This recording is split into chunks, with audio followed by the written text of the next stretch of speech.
الشيطان الرجيم بسم الله الرحمن الرحيم وكلا نقص عليك من أنباء الرسل ما نثبت به فؤادك وجاءك في هذه الحق وموعظة وذكرى للمؤمنين رب اشرح لي صدري ويسر لي أمري واحلل عقدة من لساني يفقه قولي. په دې درې آیتونو کې الله رب العالمین د تیر پوره صورت هغه خلاصه ذکر کړي او دغه واقعات او مقاصد الله رب العالمین ذکر کړي. هغه کې اولنې مقصد دا دی نبی علیہ الصلوۃ والسلام ته الله تعالی فرمایي چې د پیغمبرانو د واقعات او د پیغمبرانو د قومونو د رویه دا د دې لپاره مې ذکر کړه چې ستا په دې باندې زړه مضبوط شي، ستا په حوصله شکني ونه شي بلکې ستا په حوصله افزایي وشي. چې مخکې قومونه تیر شوي دي، طاقتور قومونه د پیغمبر د دعوت نه انکار کړی دی، نو الله رب العالمین پیغمبر په ازمایش کې نه دی اچولی بلکې هغه قومونه الله رب العالمین برباد کړي دي. دویم دا ده چې کله مخکې پیغمبر راغلی دی او د نبوت اعلان یې کړی دی، نو هغه ته خلکو چېرته خوشامدید یا ویلکم یا په غاړه کې ورته هارونه نه دي اچولي بلکې همیشه یې د هغه مخالفت کړی دی او هغه ته یې لارې هموارې کړي نه دي بلکې د هغه په لاره کې غنې خورې کړي دي. دا د پیغمبرانو طریقه کار دی او الله رب العالمین په دغه طریقه باندې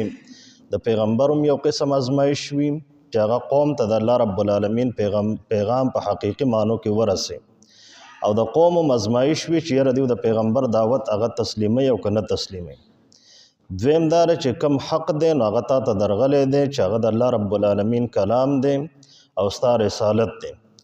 او په دې کې وعظ دی، نصیحت دی، موعظه هغه کلام ته ویلی کېږي چې مرقق القلوب وي، چې په هغې سره انساني زړونه هغه نرمیږي او د انسان په زړه کې هغه لار پیدا کړي. او څلورم دا دی چې دغه واقعات دا تذکیر دی، نصیحت دی، عبرت دی د مؤمنانو دپاره. هر چې کافران دی او ایمان نه راوړي نو هغوی ته ووایي چې په خپل طریقه باندې عمل کوي، مونږ هم عمل کوو، تاسو هم انتظار کوئ، مونږ هم انتظار کوو چې نتیجه د چا په حق کې برآمد کیږي او د چا په خلاف باندې برآمد کیږي.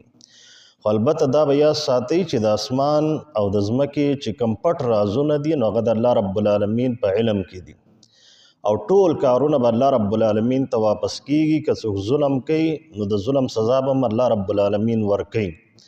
او که څوک د مظلوم په صورت کې دا ظلم برداشت کوي نو هغه به هم الله رب العالمین صله ورکوي.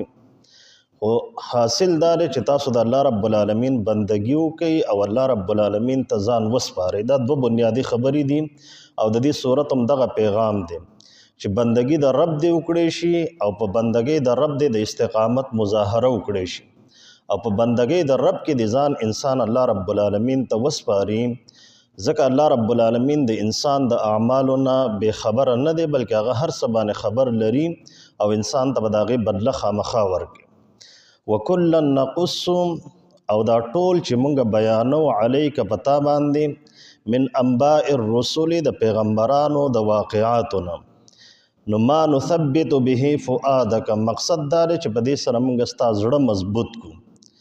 دویم وجاءک فی هذه الحق او په دې کې حق تا ته الله رب العالمین بیان کو چې حق څه ته ویلی کېږي نو هغه د پیغمبر دعوت دی. بنیادي نقطه دا ده چې یا قوم اعبدوا الله ما لکم من اله غیره، چې قوم د الله رب العالمین بندګي وکړي، د الله رب العالمین په مقابله کې ستاسو بل معبود نشته. او دویمه نقطه د پیغمبر د دعوت دا ده چې په قوم کې کومه بیماری موجود وي چې هغه بیماری د هلاکت سبب ګرځي نو د هغه بیماری باندې پیغمبر آواز اوچت کړ دی، په هغې باندې خاموش نه دی پاتې شوی. وموعظة او دا موعظه ده، نصیحت دی، و ذکر او دا تذکیر، نصیحت دی، عبرت دی للمؤمنین د مؤمنانو دپاره. وقل للذین او ته ووایه هغه خلکو ته لا یؤمنون چې هغوی ایمان نه راوړي څه ورته ووایه نو اعملوا علی مکانتکم چې تاسو عمل کوئ په خپله طریقه باندې، انا عاملون مونږ هم عمل کوونکي یو.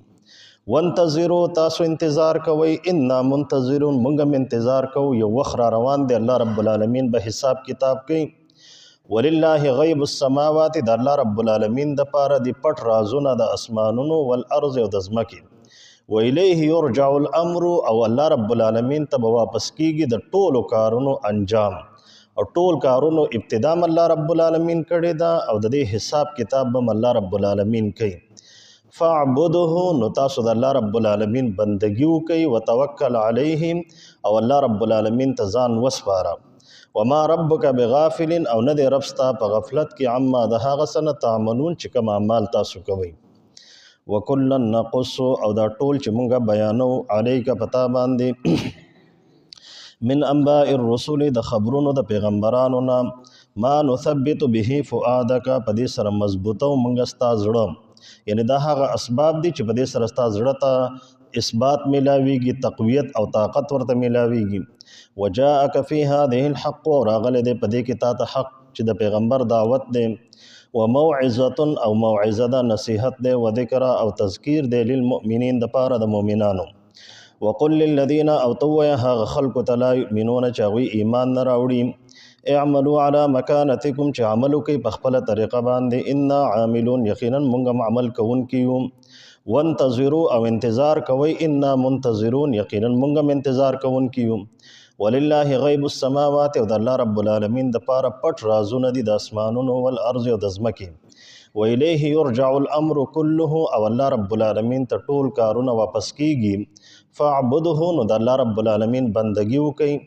وتوکل علیه او الله رب العالمین باندې ځان وسپارئ وما ربک او نه دی رب ستا بغافل بے خبره عما د هغه څه نه تعملون چې کوم عمل تاسو کوئ واخر دعوانا الحمد لله رب العالمین الحمد لله رب العالمين والعاقبة للمتقين والصلاة والسلام على سيد الأنبياء والمرسلين اللهم ربنا تقبل منا إنك أنت السميع العليم وتب علينا إنك أنت التواب الرحيم وصلى الله تعالى على خير خلقه محمد وعلى آله وأصحابه أجمعين برحمتك يا